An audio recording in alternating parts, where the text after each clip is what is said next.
Good afternoon and welcome to the St. Clair County EMA briefing. I'm joined today with Director Herb Simmons, and we'd like to welcome back Samantha Bierman from the Health Department, who's back with us today to provide today's update. Sam, welcome back. Thank you. And I know for some of you that watch the daily briefing, the timeline of when I was gone was coincidentally 14 days, but I can assure you it was not due to COVID or any COVID-related reason. Just needed, to step back and take a break, refresh, so we would be ready to hit the ground running again today. So. And you didn't want to take it off, but you had to. We needed to step back for a minute, and so we could get back and ready to go again. So as of today, 55,980 tests have been performed on St. Clair County residents, which is an increase of 989 from yesterday. And we are at 5,296 positive test results, which is an increase of 91 from yesterday. And that does include both males and females from under the age of 1 up to their 90s.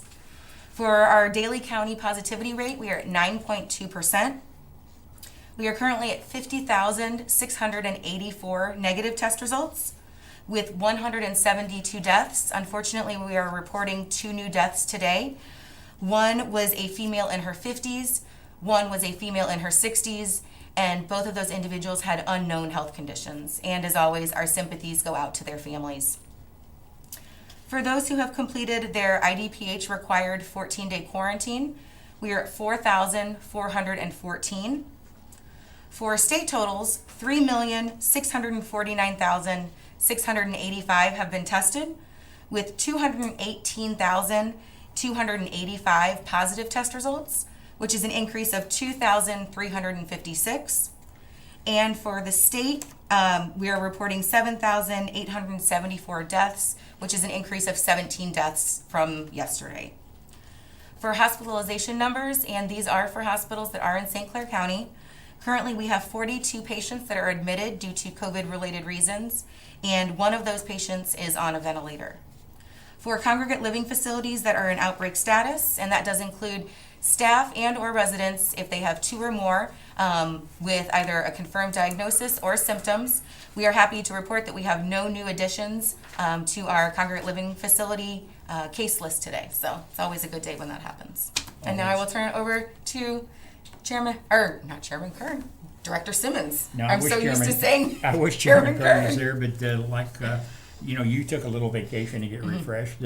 He's not on vacation. He's still doing work, and I just got off the phone with him. And as we said all along, this is a 7-day operation, 7 days a week. And if he can make it here, he'll be here. If not, he'll be joining us again tomorrow. Brian, if you would, why don't you give us the zip code report today? Okay. So for our zip code reports, and as we announce every day, these are based on the IDPH report that's on their website, available every day. For 62059, they remain at 10.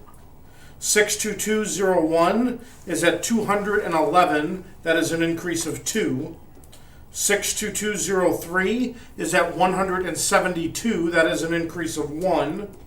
62204 goes down 1 today to 125. And as we report that happens, someone might have had an improper address in the system, and when they do the verification, they get that information appropriate and make the appropriate updates.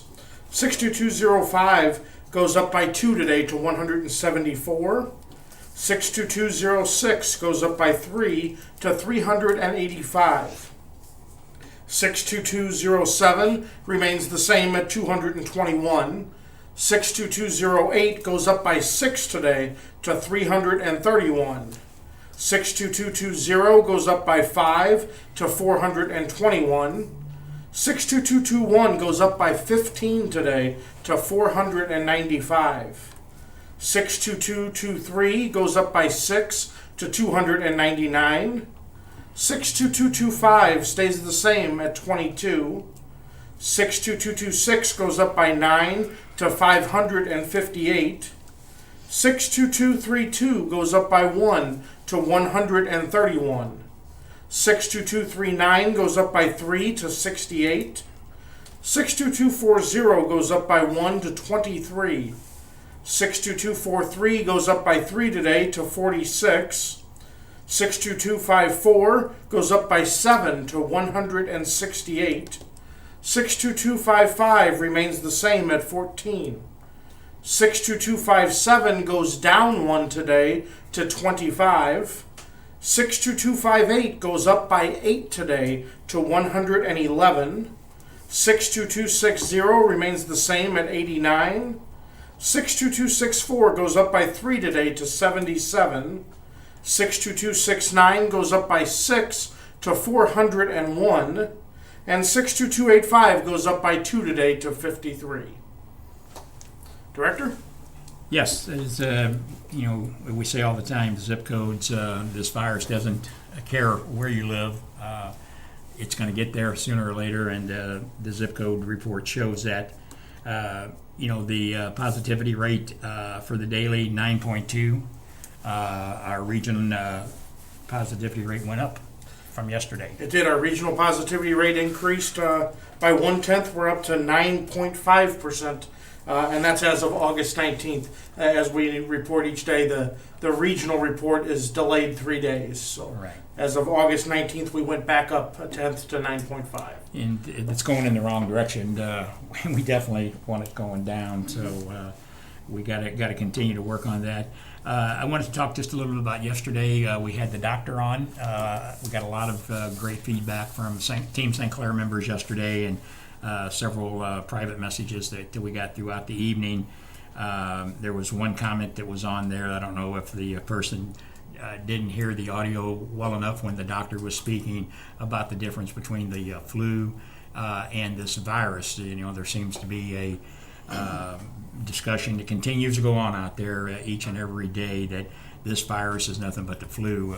Brian, I clearly heard what the doctor said. Well, yeah, and I thought it was important, Herb, important enough that you and I talked, and I got kind of written down here what the doctor said yesterday, and I think it's important enough that it bears repeating for those that might have missed it yesterday or whatnot, because the doctor, and I'll just read here what he said. He said, "This is 100% not the flu. I was talking with one of my colleagues who said this virus is very humbling. We have never seen a virus that can do so much to a patient or that is so contagious. The flu can be very serious. People can get very sick from the flu. But with this coronavirus, we're seeing things we don't see from the flu, such as blood clots and strokes and other things that just don't come with influenza. It is very different. This is no joke. I can tell you this is not the flu. It is a different virus." And who better to tell us that than the medical director of ICU that became a COVID victim himself? Exactly, and he even talked yesterday about one of his other colleagues that had been stricken with the virus and actually ended up being in worse shape than he was. Correct. So again, for the person who didn't hear it, we understand sometimes that maybe the audio wasn't good, but you can also check it out. The Belleville News Democrat had actually quoted that word for word. It was nothing that we made up. It was definitely the doctor had made that report. So hopefully that will sink in a little bit more to everyone who is doubting that this is just the flu. We reported 2 more deaths for the county. As Sam says, our condolences go out to them family, especially the one individual had a friendship here within the EMA staff family.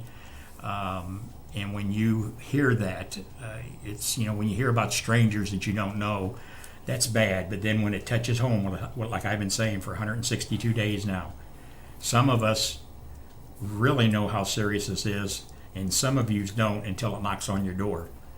And when it does, it could be too late.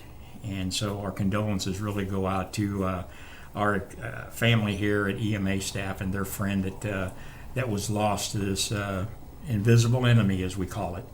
And it's sad. I said a couple of weeks ago I lost 2 friends to it. Within the last 72 hours, 2 more friends of mine have been diagnosed with it. So it's everywhere, Sam. It is. It does not discriminate.